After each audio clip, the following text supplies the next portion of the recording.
கள்ளச்சாராய மரணங்களுக்கு யார் காரணம்? எந்தெந்த கட்சியினருக்கு தொடர்பு? சிபிஐ விசாரணை தேவையா தேவையில்லையா? பாஜக திமுக இடையே நடக்கும் மோதலை தற்போது பார்க்கலாம்.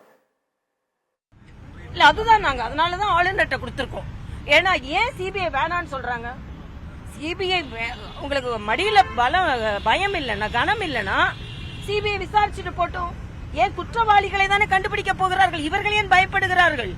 குற்றவாளிகள் கண்டுபிடிக்கப்பட போகிறார்கள். குற்றவாளிகள் கண்டுபிடிக்கப்பட்டால் அது இவர்களை சார்ந்தவர்களாக இருக்கும் என்பது இவர்களுக்கு தெளிவாக தெரியும், திராவிட முன்னேற்ற கழகத்திற்கு.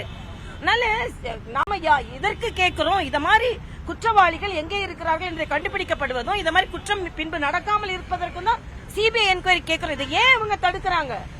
இவர்களுக்கு என்ன அப்ப குற்றவாளிகளை இவர்கள் பாதுகாக்கிறார்கள் என்றுதானே அர்த்தம்.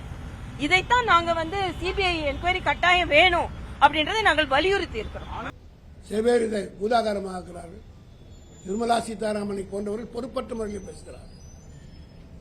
திமுகவுக்கு இதுக்கும் தொடர்பு இருக்கிறது என்று சொல்கிறாரே, நான் ஆணித்தரமாக உங்கள் மூலமாக சொல்கிறேன், பாஜகவை சார்ந்தவர்களுக்கு இதிலே தொடர்பு இருக்கிறது.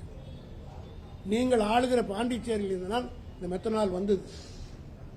பிஜேபி ஆளுகிற அந்த மாநிலத்திலிருந்தும் ஆந்திராவிலிருந்தும் வந்தது என்று சொல்லுகிறார்கள். பத்திரிகையில் வந்தது, ஊடகங்களும் வந்தது, எல்லாரும் சொல்லுகிறார்கள். பாண்டிச்சேரியில் பிஜேபி தானே ஆட்சி இருந்தது. அந்த சீஃப் மினிஸ்டர் மேல் நடவடிக்கை எடுக்க சொல்லி கேட்டாங்களா நிர்மலா சீதாராமன்? ஆக ராஜினாமா செய்யணும். எதுக்கு ராஜினாமா பண்ணணும்? பிஜேபி ஆளுகிற உத்தரப்பிரதேசத்தில் 2019 எவ்வளவு பேர் செத்தாங்க? அங்கெல்லாம் சிபிஐ என்கொயரி போடலையே. ஏன் குஜராத்தில் நரேந்திர மோடி சீஃப் மினிஸ்டர் இருக்கும்போதே 137 பேர் செத்தாங்க, அங்கேயும் சிபிஐ போடலையே.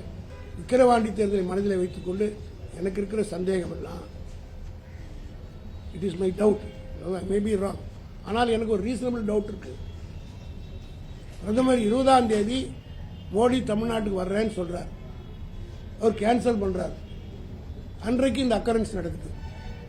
நான் கூட அதை டைப் பண்ணலாம்ல.